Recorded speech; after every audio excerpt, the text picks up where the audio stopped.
नमस्कार दोस्तों। देखिए, प्रधानमंत्री जी के द्वारा कृषि कानून जो 3 बनाए थे वो वापस लेने के बाद किसान अभी बॉर्डर नहीं छोड़ रहे हैं और मीडिया भी यही हवा बना रहा है। कानून वापस हो गए, किसान जा नहीं रहे हैं, किसान जा नहीं रहे हैं, कानून वापस हो गए, किसान जा नहीं रहे हैं और अब वो एमएसपी की मांग करने लगे हैं। एमएसपी क्या है?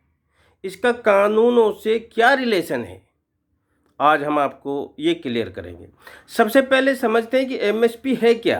एमएसपी मिनिमम सपोर्ट प्राइस, यानी न्यूनतम, सबसे कम वो उसको वाजिब दाम किसान को दिया जाए जिससे वे खड़ा रह सके, अपने आप को सर्वाइवल कर सके। कृषि लागत मूल्य और आयोग की सिफारिश। एमएसपी क्या है? कृषि में लगने वाली लागत और मूल्य आयोग की सिफारिश पर भारत सरकार किसानों की फसल के लिए मूल्य निर्धारित करती है। इसे कहते हैं एमएसपी। एमएसपी की कुल फसलें हैं 26 फसलों पर सरकार एमएसपी देती है, चल रही है और पहले से ही चली आ रही है। ये हैं 7 अनाज हैं, 7 प्रकार के अनाज हैं, 5 दलहन हैं, 8 तिलहन है और बाकी 6 अन्य फसल हैं जिन पे सरकार एमएसपी देती है। एमएसपी में शारीरिक श्रम, किसान का शारीरिक श्रम प्लस पशु श्रम प्लस मशीनी लेबर जैसे ट्रैक्टर, हल वगैरह वगैरह, प्लस जमीनी किराया, प्लस परिवार के सदस्यों का श्रम, प्लस लगाई गई स्थायी पूंजी पर ब्याज, इन सब को मिलाकर जो लागत निकाली जाती है उसे कहते हैं एमएसपी, मिनिमम सपोर्ट प्राइस। इन सब को मिलाकर बोला जाता है C2 प्लस। कई बार आपको न्यूज़ों में सुनने को मिलता होगा C2 प्लस क्या है? यही C2 प्लस 50% है, यानी कुछ लागत का 50%, यानी किसान की लागत का प्रॉफिट, आमदनी को दुगना करने का ये जो फार्मूला है ये निकाला था स्वामीनाथन रिपोर्ट ने, उसके नाम से चल रहा है C2 प्लस 50। इस हिसाब से अच्छा, ये लाभकारी मूल्य नहीं है एमएसपी। लाभकारी मूल्य कब होगा? जैसे किसान का ट्रैक्टर आज 7 लाख का आया, 2 साल बाद वो 5 लाख का रह जाता है, तो वो 2 लाख जो डिप्रिसिएशन हुआ वो इसमें इंक्लूड नहीं है मिनिमम में। यदि वो डिप्रिसिएशन भी इंक्लूड होगा तब बनेगा लाभकारी मूल्य, जो कि हर कंपनी अपनी छोटी सी भी चीज़ बनाती है उसमें एमआरपी लिखती है।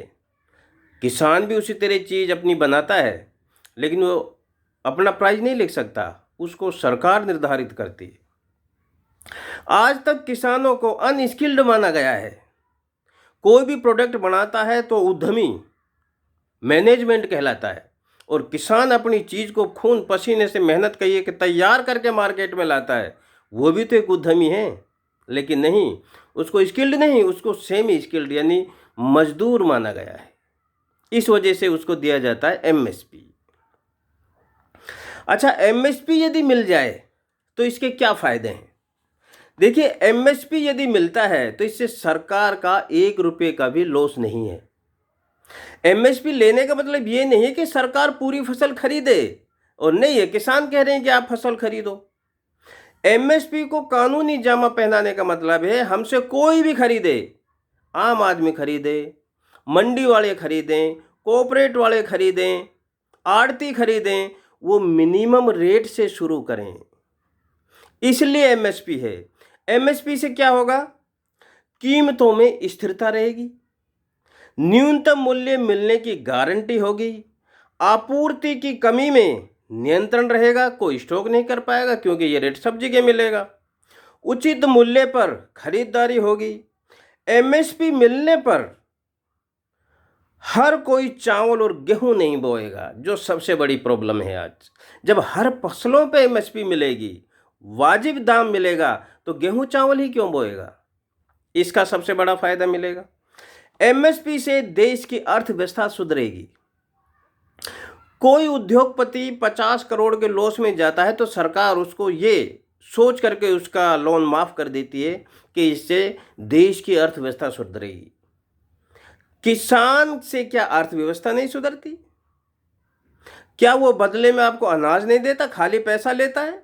अनाज भी देता है ना सरकार को, उसको बेच के सरकार पैसा खड़ेगी, यानी कि किसान से अर्थव्यवस्था भी सुधरेगी। दोस्तों, किसान एमएसपी की मांग क्यों कर रहा है? क्योंकि ये एमएसपी पर कानून की जो गारंटी है ये पिछले 54 साल से लंबित पड़ी है। किसी भी सरकार ने इनको ध्यान नहीं दिया गया कि एमएसपी किसानों की बनाई जाए। अच्छा, किसी भी सरकार ने ध्यान क्यों नहीं दिया गया? सरकार की सोच क्या है? सरकार की सोच में कि जीन्स पहनने वाला, पिज़्ज़ा खाने वाला, अंग्रेजी बोलने वाला और फॉर्च्यूनर में चलने वाला किसान नहीं हो सकता, वो किसान नहीं है। ये सोच है। उसकी सोच में क्या बैठा है? गंदे फटे कपड़े, धोती कुर्ता पहनने वाला, सूखा सा, कमज़ोर आदमी, बदहाल आदमी, वो किसान होता है। ऐसे दिमाग में जो गंदी छवि सरकार ने बनाई हुई है, इसलिए वो किसानों का भला नहीं करना चाहती। देखिए, एमएसपी अभी भी है और एमएसपी पर खरीदी भी हो रही है।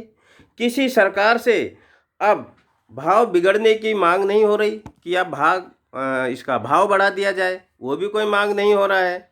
लेकिन फिर भी सरकार को 1 रुपये का लॉस भी नहीं हो रहा है। सरकार ये भी कहती है कि हम किसानों की आय दुगनी करना चाहते हैं। सरकार कहते हैं हम किसानों के सबसे ज़्यादा हितैषी हैं, हम खुद उनकी आय दुगना करना चाहते हैं। और किसान भी यही कह रहे हैं कि भाई हमारी आय बढ़ाओ, आय अच्छी करो, आय दुगनी करो। जब दोनों का लक्ष्य एक है, सरकार और किसान दोनों का लक्ष्य एक है, तो फिर रार तकरार क्यों है? आया समझ में? सरकार भी कहते हैं हम भला करना चाहते हैं, किसान भी कह रहे हैं हमारा भला करो, लेकिन फिर रार तकरार क्यों? कुछ तो खामी है सरकार में। आज भारत के किसान की आय 7,500 रुपया पर मंथ है। 23 करोड़ से 25 करोड़ किसान गरीबी रेखा से नीचे चला गया है। किसानी छोड़कर मजदूरी की तरफ भाग रहा है। क्यों?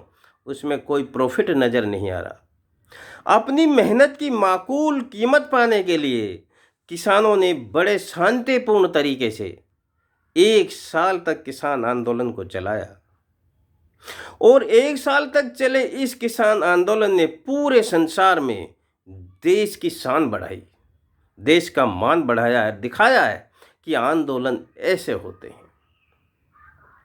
पहले भी आंदोलन हुआ था। 1907 में पंजाब के किसानों ने ही किया था अंग्रेजों के खिलाफ। वो पूरे 9 महीने चला था।